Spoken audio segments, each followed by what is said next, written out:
Nos trasladamos de la India, donde nació una de las religiones más antiguas de la historia del mundo, que hasta el día de hoy está vigente, que es la religión hindú. Sus documentos más antiguos datan del año 1500 años antes del Señor Jesucristo.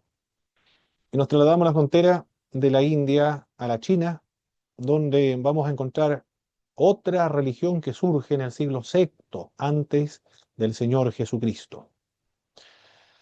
Me refiero a la religión confuciana, la religión de Confucio, aunque originalmente era una escuela de filosofía, una de las tantas escuelas de la época que surgieron con la finalidad de hacer frente a las guerras, a los conflictos sociales, políticos, matanza, derramamiento de sangre, y surgieron estas escuelas para solucionar esos problemas, para organizar la sociedad en busca de la felicidad de los seres humanos, de los súbditos que se encontraban en cada uno de los estados en China de la época.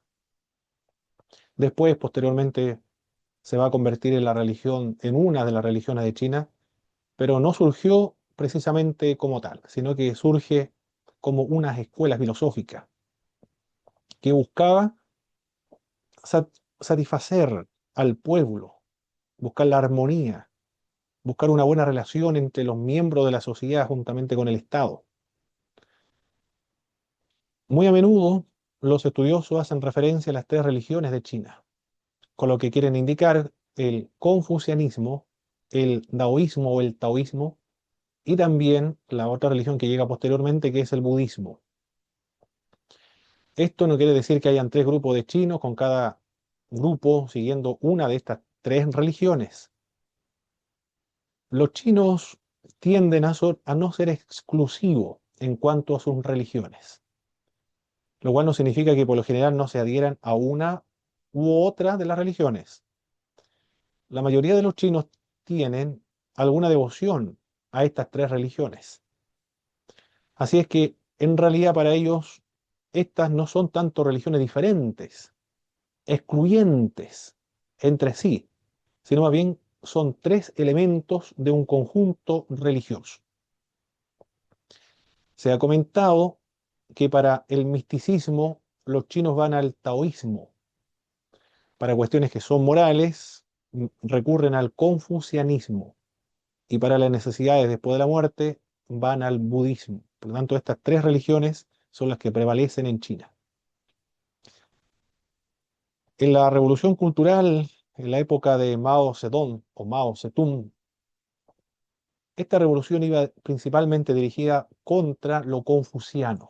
Hubo conflictos políticos con esta religión que es muy influyente entre los chinos. El confucianismo es la única tradición religiosa que hoy carece de templos, que carece de clero, de voz institucional que la represente. Además, haya sido o no el confucianismo una religión o una ideología política, los confucianos jamás organizaron un partido político, ni realizaron una revolución, ni tampoco se hicieron con el poder, a diferencia como ha ocurrido con el cristianismo en el occidente. Después de la caída del Imperio de Roma, el catolicismo romano se va a hacer cargo y va a tomar control sobre todo el occidente y va a estar estrechamente relacionada con la política. En el cristianismo existen templos donde se adora al Señor, existe también una organización eclesiástica distintas. En el oriente se encuentran las distintas iglesias orientales o las iglesias ortodoxas, donde son autónomas. Cada uno de los patriarcados se organiza de acuerdo a la jurisdicción que le corresponde en su respectiva zona geográfica. También podemos encontrar iglesias autocéfalas. Entre estas distintas iglesias está la iglesia copta, la rusa, la de Constantinopla actualmente, o la de Etiopía, la Antioquía de Siria, la iglesia de Armenia, la Caldea, la Aramea, entre tantas otras iglesias dentro del mundo ortodoxo. Todas son autónomas en cuanto a su organización. En el occidente también encontramos iglesias, la Iglesia Católica Apostólica Romana, y también encontramos las iglesias protestantes, iglesias luteranas, anglicanas, presbiterianas, reformadas, iglesias de la Reforma Radical, los anabaptistas, los menonitas, las iglesias evangélicas, iglesias metodistas, iglesias pentecostales y sus diversas organizaciones.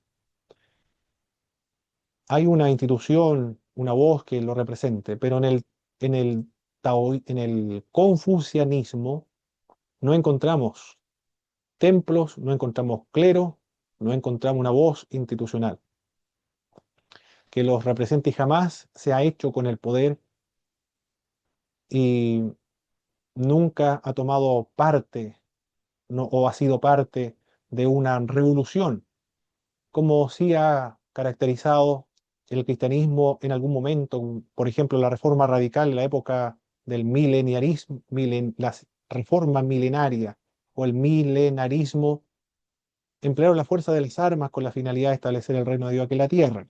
Fracasó, por eso que después tomaron la opción de ser más pacifistas en cuanto a su concepción de la fe evangélica de la rama de la reforma radical.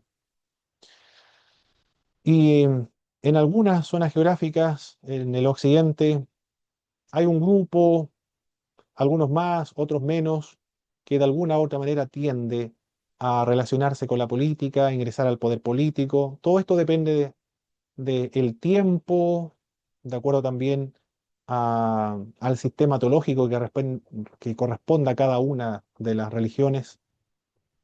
En el pentecostalismo en Chile, por ejemplo, hace un tiempo atrás, en la época de los 60, se automarginaba de los temas cívicos o políticos, pero después ya en la época de los 90 comenzaron a tomar más relevancia e involucrarse en los temas políticos. Incluso ahora, en esta época, ya existen diputados, también alcaldes, concejales que son cristianos y que están relacionados con el servicio público y se han integrado al mundo civil con la finalidad de influir con principios bíblicos.